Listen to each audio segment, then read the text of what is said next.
사랑하는 성도님들, 오늘 하루도 참으로 수고 많으셨습니다.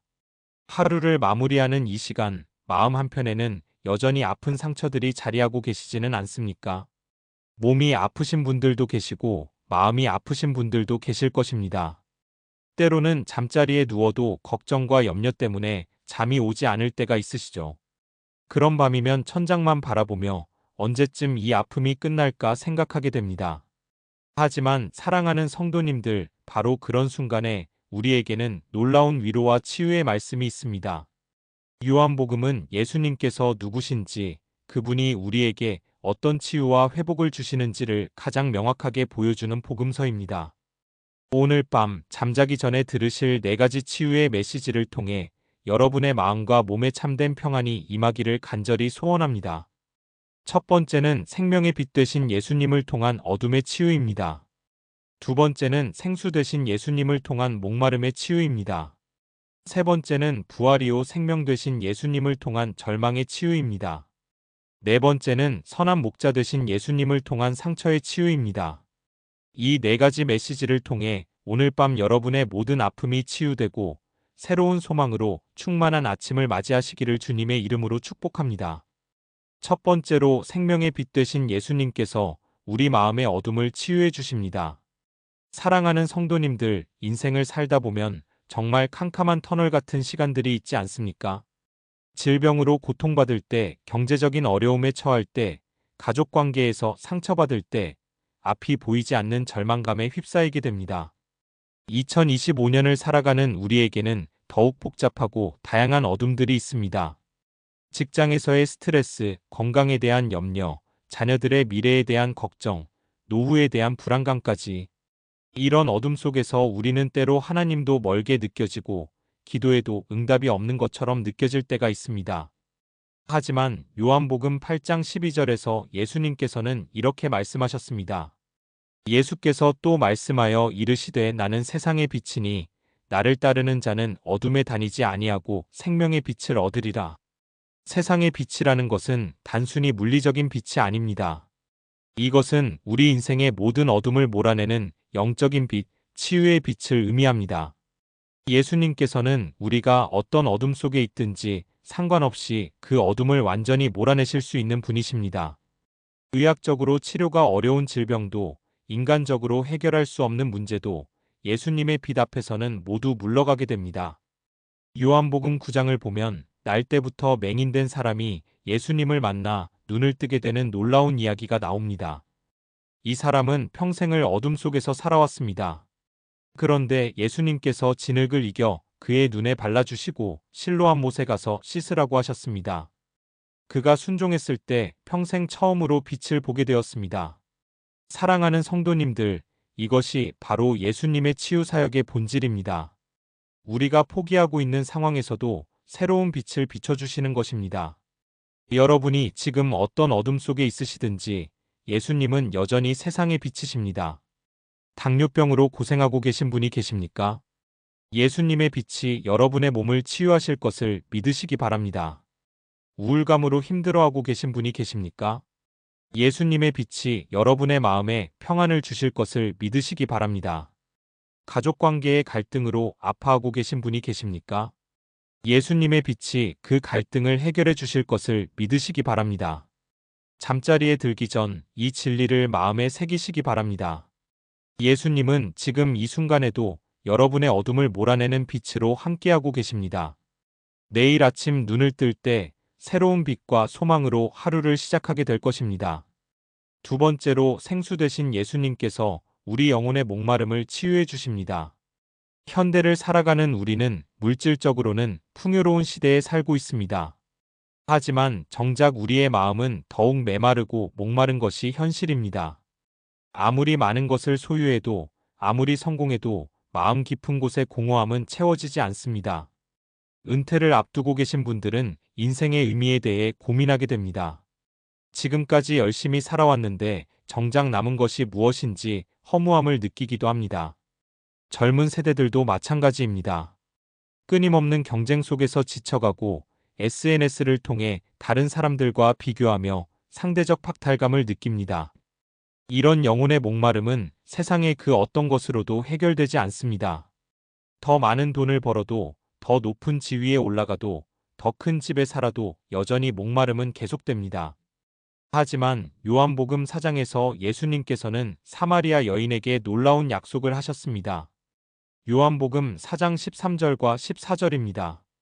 예수께서 대답하여 이르시되 이 물을 마시는 자마다 다시 목마르려니와 내가 주는 물을 마시는 자는 영원히 목마르지 아니하리니 내가 주는 물은 그 속에서 영생하도록 솟아나는 샘물이 되리라.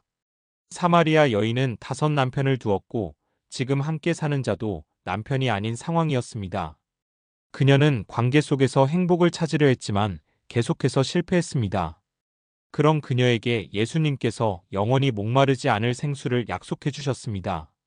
이 생수는 바로 예수님 자신을 믿는 믿음을 통해 오는 영적인 만족감입니다. 사랑하는 성도님들, 우리가 세상에서 추구하는 모든 것들은 일시적인 만족만을 줍니다. 새 차를 사면 잠시 기쁘지만 얼마 지나면 또 더 좋은 차가 나옵니다. 승진을 하면 잠시 성취감을 느끼지만 얼마 지나면 더 높은 자리를 원하게 됩니다. 하지만 예수님께서 주시는 생수는 다릅니다.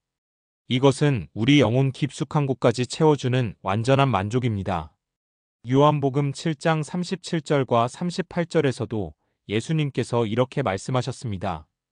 명절 끝날 곧 큰 날에 예수께서 서서 외쳐 이르시되 누구든지 목마르거든 내게로 와서 마시라. 나를 믿는 자는 성경에 이른 바와 같이 그 배에서 생수의 강이 흘러나오리라 하시니 예수님을 믿는 사람은 단순히 자기 목마름만 해결되는 것이 아닙니다.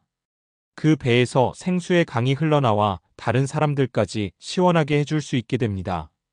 이것이 바로 참된 치유의 역사입니다.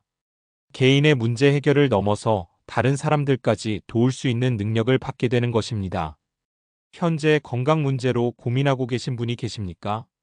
예수님의 생수를 마시시면 육체의 치유뿐만 아니라 영혼의 깊은 평안을 경험하게 될 것입니다. 경제적인 어려움으로 걱정하고 계신 분이 계십니까? 예수님의 생수를 마시시면 물질을 초월한 참된 만족과 감사를 경험하게 될 것입니다. 외로움으로 힘들어하고 계신 분이 계십니까? 예수님의 생수를 마시시면 어떤 상황에서도 혼자가 아님을 깨닫게 될 것입니다. 오늘 밤 잠자리에 들기 전에 예수님께 이렇게 기도해 보시기 바랍니다. 주님, 제 안의 모든 목마름을 채워주세요. 세상의 것들로는 채울 수 없는 이 갈증을 주님의 생수로 채워주세요. 그러면 주님께서 여러분의 영혼 깊은 곳까지 시원한 생수로 채워주실 것입니다. 세 번째로 부활이요 생명 되신 예수님께서 우리의 모든 절망을 치유해 주십니다. 인생을 살다 보면 정말로 끝이라고 생각되는 순간들이 찾아옵니다. 의사로부터 시한부 선고를 받았을 때, 사업이 완전히 망했을 때, 가장 사랑하는 가족을 잃었을 때, 우리는 모든 것이 끝났다고 느낍니다. 2025년 현재 우리 사회는 고령화와 함께 많은 분들이 죽음에 대한 두려움을 안고 살아가고 있습니다. 또한 젊은 세대들도 미래에 대한 불확실성으로 인해 깊은 절망감을 경험하고 있습니다. 코로나19 팬데믹을 겪으며 우리는 인간이 얼마나 연약한 존재인지를 뼈저리게 느꼈습니다. 건강했던 사람이 갑자기 쓰러지고 안정적이었던 일자리가 하루아침에 사라지는 것을 보았습니다. 이런 상황에서 우리는 인생의 무상함과 허무함을 깊이 경험하게 됩니다. 하지만 요한복음 11장에는 인류 역사상 가장 놀라운 희망의 메시지가 기록되어 있습니다. 나사로의 죽음과 부활 이야기입니다. 나사로는 예수님께서 사랑하시는 친구였지만 병들어 죽고 말았습니다. 그의 누이들인 마르다와 마리아는 예수님께 급히 소식을 전했지만 예수님께서는 이틀을 더 머무르셨습니다. 결국 나사로는 죽었고 무덤에 장사된 지 나흘이 지났습니다. 당시 유대인들의 믿음으로는 사흘이 지나면 영혼이 완전히 떠나가서 절대로 되살아날 수 없다고 여겨졌습니다. 모든 사람이 포기했습니다. 하지만 바로 그 절망적인 상황에서 예수님께서는 자신이 누구신지를 분명히 밝히셨습니다. 요한복음 11장 25절과 26절입니다. 예수께서 이르시되 나는 부활이요 생명이니 나를 믿는 자는 죽어도 살겠고 무릇 살아서 나를 믿는 자는 영원히 죽지 아니하리니 이것을 내가 믿느냐? 예수님께서는 단순히 부활을 가져다 주시는 분이 아니라 부활 그 자체이시며 생명 그 자체라고 말씀하셨습니다.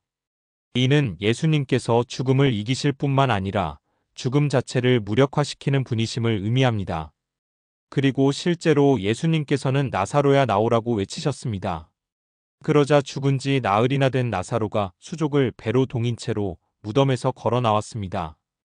이 기적을 통해 예수님께서는 어떤 절망적인 상황도 끝이 아님을 보여주셨습니다. 사랑하는 성도님들, 이 말씀이 우리에게 주는 의미가 얼마나 큰지 아십니까? 우리가 인생에서 마주하는 어떤 죽음의 상황도 예수님 앞에서는 끝이 아닙니다. 육체적인 질병으로 죽음의 문턱까지 갔다가도 예수님께서 새 생명을 주실 수 있습니다. 경제적으로 완전히 파산해서 재기불능이라고 생각되는 상황에서도 예수님께서 새로운 시작을 주실 수 있습니다. 인간관계가 완전히 깨어져서 회복이 불가능해 보이는 상황에서도 예수님께서 놀라운 화해를 만들어 주실 수 있습니다. 가장 중요한 것은 예수님 자신이 죽음을 이기고 부활하셨다는 사실입니다. 예수님의 부활은 단순한 기적 이야기가 아닙니다.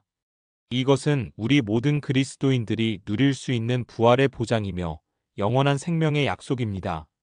현재 건강상의 이유로 절망하고 계신 분이 계십니까? 예수님은 부활이요 생명이시므로 여러분에게도 새로운 생명력을 주실 것을 믿으시기 바랍니다.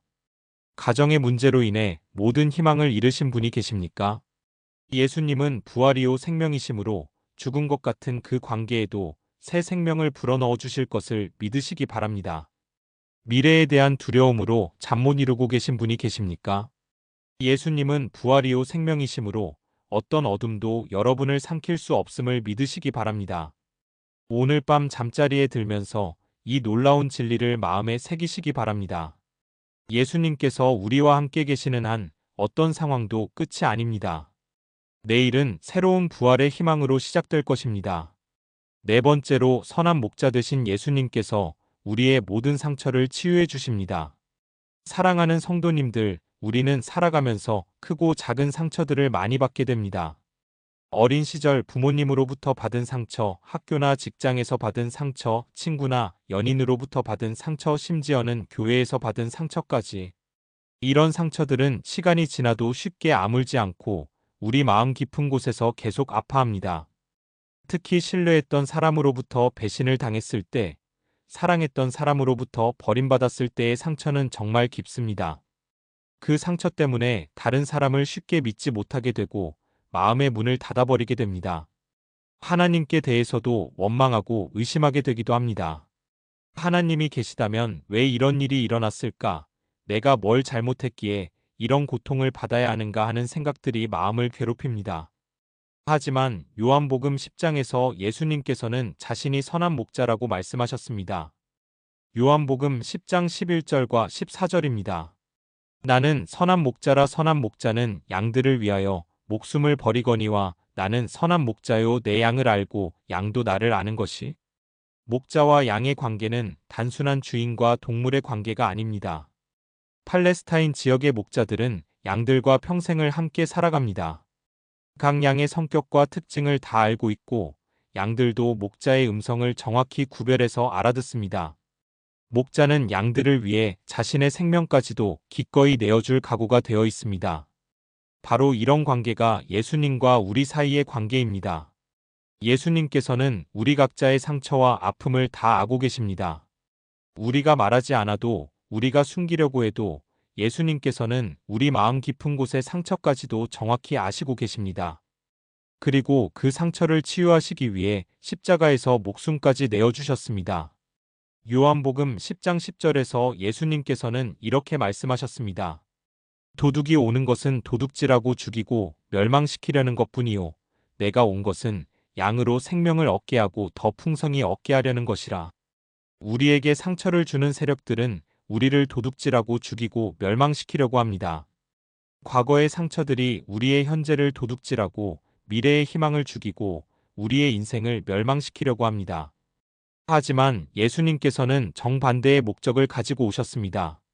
우리로 하여금 생명을 얻게 하시고 더 풍성한 생명을 누리게 하시려는 것입니다.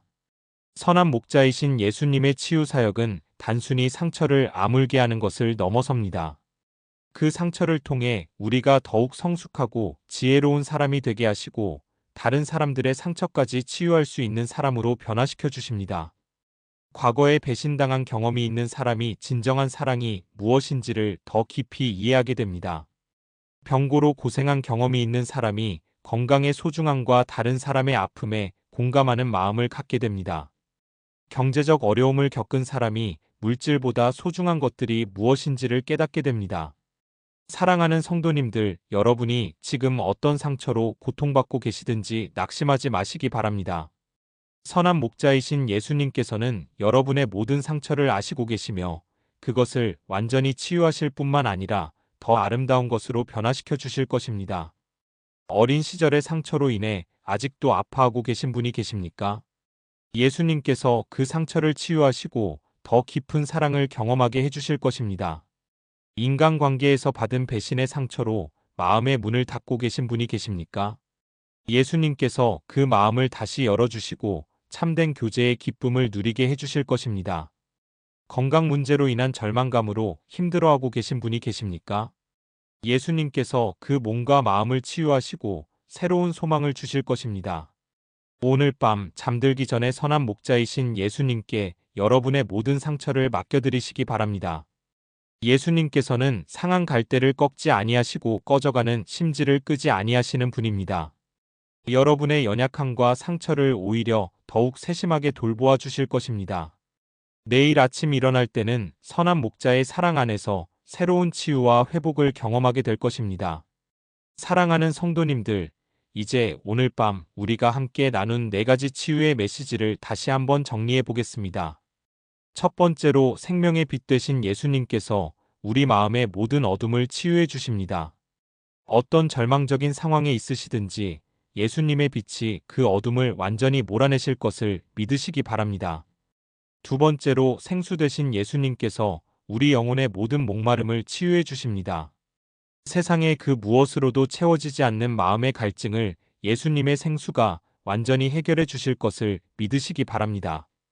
세 번째로 부활이요 생명 되신 예수님께서 우리의 모든 절망을 치유해 주십니다. 끝이라고 생각되는 상황에서도 새로운 부활의 역사가 일어날 것을 믿으시기 바랍니다. 네 번째로 선한 목자 되신 예수님께서 우리의 모든 상처를 치유해 주십니다. 과거의 아픔이 오히려 더 큰 축복의 통로가 될 것을 믿으시기 바랍니다. 요한복음은 이렇게 예수님께서 우리에게 완전한 치유와 회복을 주시는 분이심을 증거하는 복음서입니다. 오늘 밤 이 말씀들을 마음에 품고 주무시는 모든 분들에게 하나님의 완전한 치유가 임하기를 간절히 기도합니다. 혹시 이 말씀이 은혜가 되셨다면 좋아요 버튼을 눌러주시고 댓글로 여러분의 간증이나 기도 제목을 나눠주시기 바랍니다. 여러분 한 분 한 분을 위해 함께 기도하겠습니다. 그리고 이런 치유와 회복의 말씀이 더 많은 분들에게 전해질 수 있도록 구독과 알림 설정도 부탁드립니다. 사랑하는 믿음의 가족들, 오늘 밤 예수님의 평안 안에서 깊이 주무시고 내일 아침에는 새로운 치유와 소망으로 일어나시기를 주님의 이름으로 축복합니다. 생명의 빛 되신 예수님의 밝은 빛이 여러분의 마음을 비추시고 생수 되신 예수님의 시원한 생수가 여러분의 영혼을 적시며 부활이요 생명 되신 예수님의 부활 능력이 여러분의 모든 절망을 소망으로 바꿔주시고 선한 목자 되신 예수님의 따뜻한 사랑이 여러분의 모든 상처를 완전히 치유해 주시기를 간절히 축복합니다. 여러분 모두에게 주님의 평강이 가득하시기를 축원합니다. 안녕히 주무세요.